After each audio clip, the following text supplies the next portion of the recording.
हाँ जी, good morning students. सो ਅੱਜ ਅਸੀਂ ਆਪਣਾ ਨੈਕਸਟ ਲੈਕਚਰ ਸਟਾਰਟ ਕਰਾਂਗੇ। ਸੋ ਅੱਜ ਦਾ ਸਾਡਾ ਜਿਹੜਾ ਟੌਪਿਕ ਹੈ ਦੈਟ ਇਜ਼ ਗੈਸ ਕੌਂਸਟੈਂਟ। ਠੀਕ ਹੈ, ਵਟ ਇਜ਼ ਗੈਸ ਕੌਂਸਟੈਂਟ। ਆਪਾਂ ਲਾਸਟ ਟਾਈਮ ਇੱਕ ਡੈਰੀਵੇਸ਼ਨ ਡਰਾਈਵ ਕੀਤੀ ਸੀ ਜਿਹਨੂੰ ਕਹਿੰਦੇ ਆਪਾਂ ਕੰਬਾਈਨਡ ਗੈਸ ਲਾਅ। ਇਹ ਡੈਰੀਵੇਸ਼ਨ ਆਪਾਂ ਡਰਾਈਵ ਕੀਤੀ ਸੀ ਫਰੋਮ ਬੋਇਲਸ ਲਾ, ਫਰੋਮ ਦ ਰਿਜ਼ਲਟਸ ਆਫ ਬੋਇਲਸ ਲਾ, ਚਾਰਲਸ ਲਾ ਐਂਡ ਗੇ-ਲੂਸਿਕ ਲਾ। ਠੀਕ ਹੈ, ਸੋ ਉਸ ਤਿੰਨਾਂ ਲਾ ਦੇ ਕੰਬੀਨੇਸ਼ਨ ਤੋਂ ਆਪਾਂ ਇੱਕ ਡੈਰੀਵੇਸ਼ਨ ਡਰਾਈਵ ਕੀਤੀ ਸੀ ਜਿਹਨੂੰ ਆਪਾਂ ਕਿਹਾ ਸੀਗਾ ਗੈਸ ਕੌਂਸਟੈਂਟ ਔਰ ਜਨਰਲ ਗੈਸ ਇਕੁਏਸ਼ਨ। ਠੀਕ ਹੈ, ਸੋ ਕੀ ਸੀਗੀ ਇਹ equation? PV is equal to CT। So according to Boyle's law ਆਪਾਂ ਪ੍ਰੈਸ਼ਰ ਜਿਹੜਾ ਸੀ ਇਨਵਰਸਲੀ ਪ੍ਰੋਪੋਰਸ਼ਨਲ ਸੀਗਾ ਵੋਲਿਊਮ ਦੇ। So volume is inversely proportional to pressure. Charles law ਦੇ according volume directly proportional to temperature. So ਇਸ ਤਰ੍ਹਾਂ ਦੋਨਾਂ ਦੇ ਕੰਬੀਨੇਸ਼ਨ ਤੋਂ ਬਾਅਦ ਆਪਣੇ ਕੋਲ ਇੱਕ ਫਾਈਨਲ ਜਿਹੜੀ ਇਕੁਏਸ਼ਨ ਨਿਕਲ ਕੇ ਆਈ ਸੀਗੀ that is this equation PV is equal to CT। ਠੀਕ ਹੈ, where C is specific heat. ਠੀਕ ਹੈ, ਸਪੈਸੀਫਿਕ ਹੀਟ ਕੀ ਹੁੰਦੀ ਆ ਕਿ ਜਦੋਂ ਵੀ ਆਪਾਂ ਕਿਸੇ ਗੈਸ ਨੂੰ ਇੱਕ ਅਮਾਊਂਟ ਆਫ ਹੀਟ ਰਿਕੁਆਇਰਡ, ਠੀਕ ਆ, amount of heat required for a gas to raise its temperature 1 degree or unit mass। ठीक है, एक यूनिट मास ਦੇ ਲਈ ਉਸ ਗੈਸ ਦਾ ਟੈਂਪਰੇਚਰ ਆਪਾਂ 1 ਡਿਗਰੀ ਇਨਕਰੀਜ਼ ਕਰਨਾ ਹੋਵੇ, ਉਹਦੇ ਲਈ ਜਿਹੜੀ ਸਾਨੂੰ ਅਮਾਊਂਟ ਆਫ ਹੀਟ ਰਿਕੁਆਇਰਡ ਆ, ਕਿੰਨੀ ਹੀਟ ਚਾਹੀਦੀ ਆ 1 ਡਿਗਰੀ ਟੈਂਪਰੇਚਰ ਰੇਜ਼ ਕਰਨ ਦੇ ਲਈ, ਉਸ ਨੂੰ ਕਹਿੰਦੇ ਆ ਸਪੈਸੀਫਿਕ ਹੀਟ। ਠੀਕ ਆ, ਸੋ ਸਾਡੇ ਕੋਲ ਜਦੋਂ ਆਪਾਂ ਪ੍ਰਪੋਰਸ਼ਨੈਲਿਟੀ ਦਾ ਸਾਈਨ ਰਿਮੂਵ ਕੀਤਾ ਸਾਡੇ ਕੋਲ ਇੱਕ ਕਾਂਸਟੈਂਟ ਆਇਆ that is C which is specific heat. So ਬਹੁਤ ਈਜ਼ੀ ਸੀ ਇਹ derivation PV is equal to CT। ਜਦੋਂ ਆਪਾਂ ਨੈਕਸਟ ਦੇਖਦੇ ਹਾਂ where C is depend on the properties of gas. ਠੀਕ ਹੈ, C ਵੀ ਜਿਹੜਾ ਡਿਪੈਂਡ ਕਰਦਾ ਹੈ ਪ੍ਰੋਪਰਟੀਜ਼ 'ਤੇ ਡਿਪੈਂਡ ਕਰਦਾ ਹੈ। ਐਂਡ ਜਦੋਂ ਆਪਾਂ R ਨਾਲ ਇਹਨੂੰ ਰਿਪਲੇਸ ਕਰਦੇ ਹਾਂ, ਠੀਕ ਹੈ, ਯੂਨਿਟ ਮਾਸ ਵੋਲਿਊਮ ਲਈ, ਜਦੋਂ ਆਪਾਂ ਇਹ ਜਿਹੜੀ ਸਟੱਡੀ ਕਰਦੇ ਪਏ ਹਾਂ ਕੰਬਾਈਨਡ ਗੈਸ ਲਾ ਜਾਂ ਗੈਸ ਇਕੁਏਸ਼ਨ ਦੀ ਸਟੱਡੀ ਕਰਦੇ ਪਏ ਹਾਂ, ਆਪਾਂ ਇੱਕ ਯੂਨਿਟ ਮਾਸ ਦੇ ਲਈ ਸਟੱਡੀ ਕਰਨੀ ਜਦੋਂ। ਠੀਕ ਹੈ, ਸਿਰਫ ਯੂਨਿਟ ਮਾਸ ਦੀ ਜਦੋਂ ਆਪਾਂ ਇਹ ਸਟੱਡੀ ਕਰਨੀ ਆ ਤੇ ਆਪਾਂ ਜਿਹੜੀ ਸਪੈਸੀਫਿਕ ਹੀਟ ਆ C, ਜਿਹੜਾ ਕੈਪੀਟਲ C ਹੈਗਾ, ਉਹਨੂੰ ਰਿਪਲੇਸ ਕਰ ਦੇਣਾ ਹੈ ਕੈਪੀਟਲ R ਦੇ ਨਾਲ ਵਿਚ ਇਜ਼ ਗੈਸ ਕੌਂਸਟੈਂਟ। ਠੀਕ ਹੈ, ਉਹਨੂੰ ਵੈਸੇ ਕਰੈਕਟਰਿਸਟਿਕ ਗੈਸ ਕੌਂਸਟੈਂਟ ਕਹਿੰਦੇ ਆ ਬਟ ਆਪਾਂ ਸਿੰਪਲੀ ਇਹਨੂੰ ਕਹਿੰਦੇ ਆ gas constant. So capital R is gas constant। so equation ਸਾਡੇ ਕੋਲ ਬਣ ਜਾਏਗੀ PV is equal to RT where R is gas constant। so Ki final result ਸਾਡੇ ਕੋਲ ਨਿਕਲ ਕੇ ਆਇਆ ਸੀਗਾ P1 V1 divided by T1 is equal to P2 V2 divided by T2। so this is a final result of a gas equation or combined gas law। so this is final result from combination of ਜਦੋਂ ਆਪਾਂ ਬੋਇਲਸ ਲਾ, Charles law and ਗੇ-ਲੂਸਿਕ ਲਾ ਨੂੰ combine ਕਰਤਾ, this is our final result. So ਇੱਥੋਂ ਆਪਾਂ ਨੂੰ ਇੱਕ ਕਾਂਸਟੈਂਟ ਦੀ ਵੈਲਿਊ ਦਾ ਪਤਾ ਲੱਗਾ, this is R, gas constant. So ਹੁੰਦਾ ਕੀ ਆ, ਦੈਟ ਇਜ਼ ਗੈਸ ਕਾਂਸਟੈਂਟ।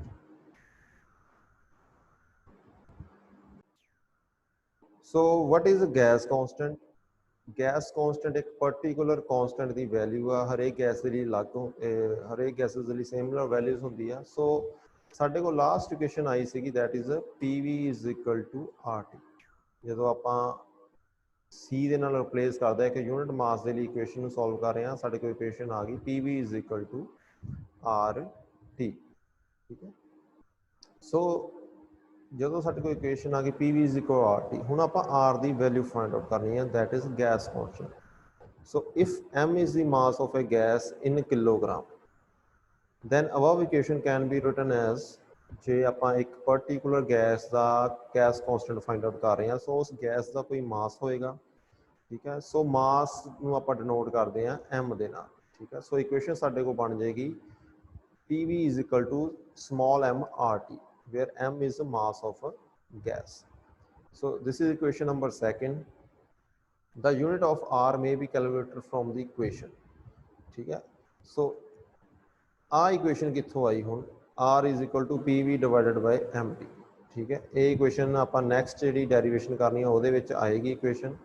ਸੋ ਸਾਡੇ ਕੋਲ R ਦੀ ਵੈਲਿਊ ਆ ਗਈ PV divided by mt, where P is pressure, V is volume, M is mass of gas and T is temperature.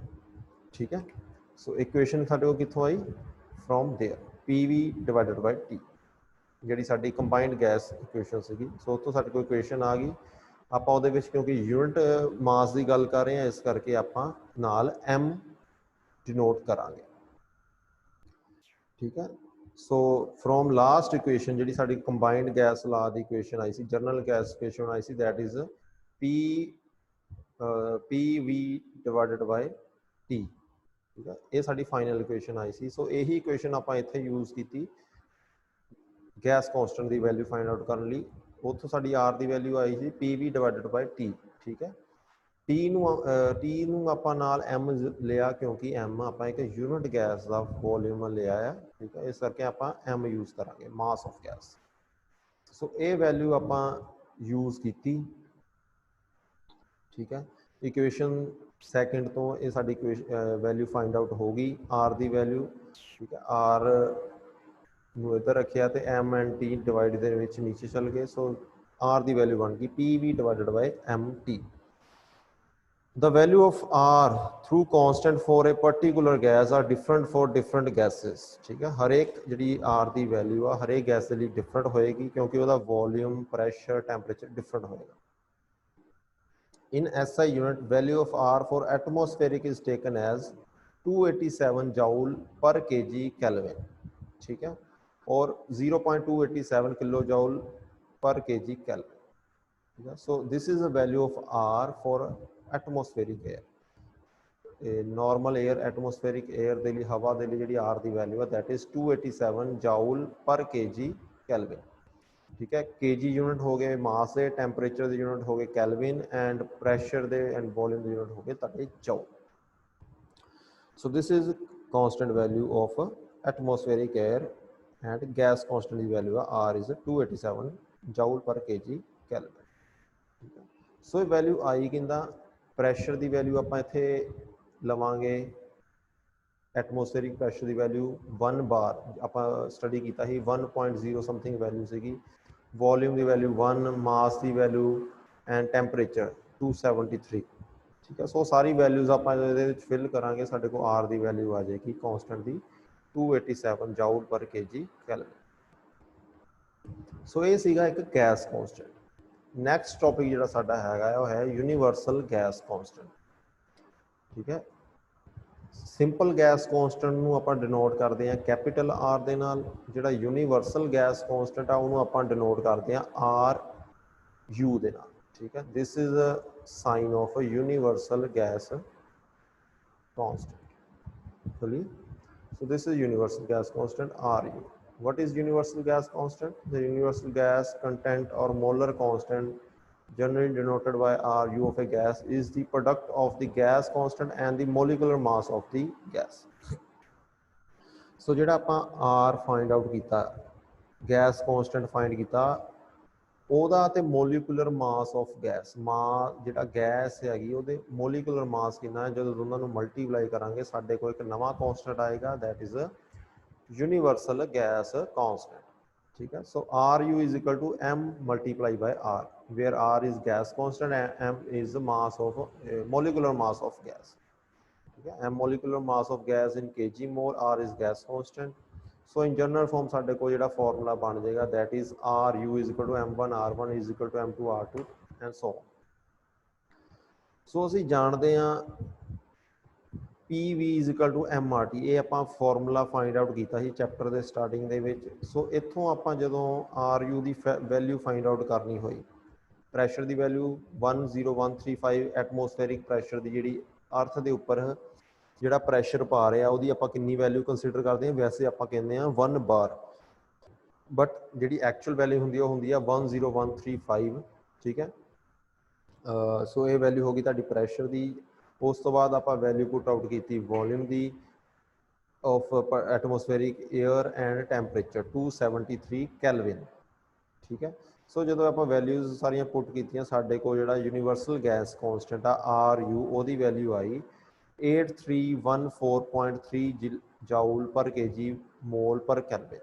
ठीक है, kelvin is unit of temperature joule is unit of pressure and mole, ਕਿਉਂਕਿ ਆਪਾਂ gas ਦਾ volume find out ਕਰਦੇ ਪਏ ਹਾਂ, molecular gas ਦਾ find out ਕਰਦੇ ਪਏ ਹਾਂ, ਮਲਟੀਪਲਾਈ ਕੀਤਾ। ਸੋ ਮੋਲੀਕੂਲਰ ਮਾਸ ਜਿਹੜਾ ਗੈਸ ਦਾ ਹੈ ਉਹ ਕਿਲੋ ਜਾਊਲ ਮੋਲ ਦੇ ਵਿੱਚ ਹੁੰਦਾ ਹੈ, ਠੀਕ ਹੈ। ਸੋ ਇਹ ਵੈਲਿਊ ਆਲਵੇਜ਼ ਯਾਦ ਰੱਖਣੀ ਆ। This value is very important for your formulas. 8314.3 joule per kg mole per Kelvin. So this is the value of a universal gas constant, ठीक है। this is value of universal gas constant and ਇਸ ਤੋਂ ਪਹਿਲਾਂ ਜਿਹੜੀ ਆਪਾਂ value find out ਕੀਤੀ ਸੀ that is simple gas constant 287, ਠੀਕ ਹੈ। ਇਹ ਹੋਏਗਾ ਤੁਹਾਡੀ ਇਹ ਜਿਹੜੀ value ਹੈਗੀ ਹੈ air the value for air।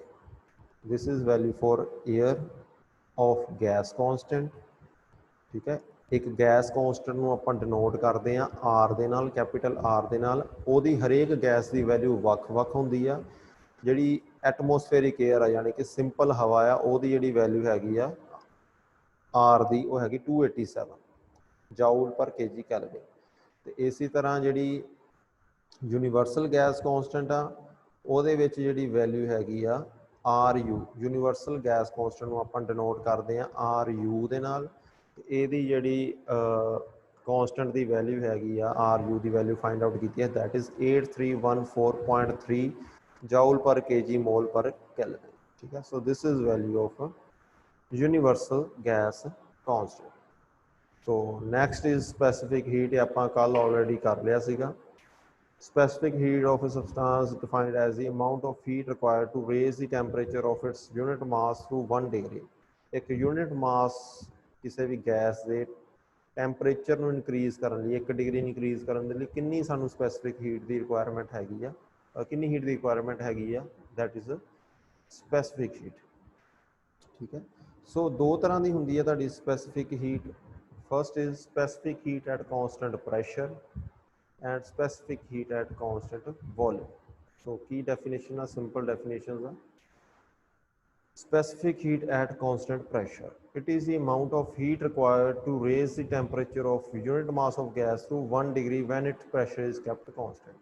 so same definition, amount of heat required to raise the temperature of a unit mass of a gas through 1 degree। एक यूनिट मास गैस का टैंपरेचर 1 डिग्री ਵਧਾਉਣ ਦੇ ਲਈ ਕਿੰਨੀ heat ਦੀ required ਹੈਗੀ ਆ, ਇਹ ਹੈਗੀ ਸਪੈਸੀਫਿਕ ਹੀਟ ਦੀ ਡੈਫੀਨੇਸ਼ਨ। ਜਦੋਂ ਆਪਾਂ ਇਸ ਚੀਜ਼ ਨੂੰ ਕਰਨ ਦੇ ਲਈ ਪ੍ਰੈਸ਼ਰ ਨੂੰ ਕੌਂਸਟੈਂਟ ਰੱਖਦੇ ਆ ਉਹ ਹੈਗਾ ਜੀ ਤੁਹਾਡੀ ਹੀਟ ਐਟ ਕੌਂਸਟੈਂਟ ਪ੍ਰੈਸ਼ਰ, ਠੀਕ ਹੈ। ਸੋ if m kg of mass is heated from temperature T1 to T2 at constant pressure then amount of heat supplied to gas is given by। ਸੋ ਜਦੋਂ ਆਪਾਂ ਕਿਸੇ ਵੀ ਗੈਸ ਦਾ ਟੈਂਪਰੇਚਰ, ਇੱਕ unit gas ਦਾ temperature ਜਦੋਂ ਆਪਾਂ ਵਧਾਉਣਾ ਹੈ 1 ਡਿਗਰੀ, ਠੀਕ ਹੈ, ਪ੍ਰੈਸ਼ਰ ਕੌਂਸਟੈਂਟ ਰੱਖ ਕੇ ਸਾਡੇ ਕੋਲ ਕੀ ਫਾਰਮੂਲਾ ਬਣਦਾ ਹੈ that is Q is equal to mCp T2 minus T1, where value of Cp for air is SI unit is 1 kilojoule per kg Kelvin। सो ये ਤੁਹਾਡਾ ਫਾਰਮੂਲਾ ਬਣੇਗਾ ਐਟ ਕੌਂਸਟੈਂਟ ਪ੍ਰੈਸ਼ਰ ਦੇ ਲਈ ਤੇ ਸੇਮ ਫਾਰਮੂਲਾ ਬਣੇਗਾ at constant volume ਦੇ ਲਈ, ਠੀਕ ਹੈ। ਹੁਣ ਸਾਡੇ ਕੋਲ ਇੱਥੇ 에ਅਰ ਦੀ ਵੈਲਿਊਜ਼ ਉਹਨੇ ਦਿੱਤੀਆਂ।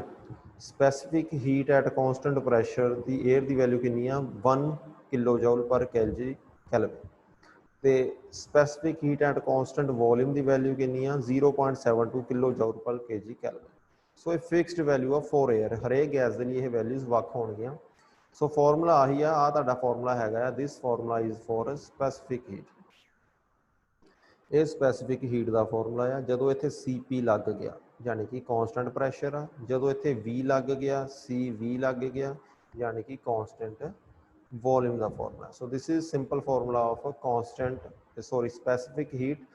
सिर्फ एक डिफरेंस आ Cp, अगर कली स्पेसिफिक हीट का फॉर्मूला तो इतने कला C होएगा कैपिटल C, अगर कॉन्स्टेंट प्रैशर आ तो P, अगर कॉन्स्टेंट वॉल्यूम आता V। सो हवा के लिए यह कॉन्स्टेंट प्रैशर तो कॉन्स्टेंट वॉल्यूम की जी स्पेसिफिक हीट की वैल्यू तुहानूं दी हुई है। सो ये सिंपल जी दो डेफिनेशनस आ। कई बार क्वेश्चन आ जाता है कि define specific heat and its types. So ਉਹਦੇ ਵਿੱਚ ਤੁਸੀਂ ਸਪੈਸੀਫਿਕ ਹੀਟ ਦੀ definition and types of specific heat at constant pressure and heat at constant volume explain ਕਰ ਦਿੰਦੇ, ਠੀਕ ਹੈ। ਸੋ ਇਹ ਸੀਗਾ ਸਾਡਾ ਅੱਜ ਦਾ ਲੈਕਚਰ। ਸੋ ਨੈਕਸਟ ਲੈਕਚਰਸ ਦੇ ਵਿੱਚ ਹੁਣ ਆਪਾਂ ਸਟੱਡੀ ਕਰਾਂਗੇ relationship between CP and CV. This CP and CV ਦੇ ਵਿੱਚ ਕੀ ਰਿਲੇਸ਼ਨਸ਼ਿਪ ਆ, ਇਹ ਆਪਾਂ ਆਉਣ ਵਾਲੇ ਲੈਕਚਰ ਦੇ ਵਿੱਚ ਸਟੱਡੀ ਕਰਾਂਗੇ। ਇੱਕ ਚੀਜ਼ ਹੋਰ ਲਾਸਟ ਦੇ ਵਿੱਚ ਰਹਿ ਗਈ ਯਾਦ ਰੱਖਣੀ ਆ ਕਿ ਜਿਹੜਾ constant heat at constant pressure ਆ, ਉਹ specific heat at constant pressure always greater than volume. Specific heat at constant volume, ਠੀਕ ਹੈ। So CP is always greater than CV, ਇਹ ਚੀਜ਼ ਆਲਵੇਜ਼ ਯਾਦ ਰੱਖਣੀ, ਠੀਕ ਹੈ। ਸੋ ਕਿਸੇ ਦਾ ਵੀ ਕੋਈ ਡਾਊਟ ਹੋਇਆ ਆਪਣੇ ਡਾਊਟਸ ਨੋਟ ਡਾਊਨ ਕਰ ਲਿਓ। ਸੋ ਆਪਾਂ ਜ਼ੂਮ ਸੈਸ਼ਨ ਦੇ ਵਿੱਚ ਲਾਈਵ ਹੋਵਾਂਗੇ, ਤੁਹਾਡੇ ਡਾਊਟ ਸਾਰੇ ਕਲੀਅਰ ਕਰਾਂਗੇ, ਠੀਕ ਹੈ। Thank you.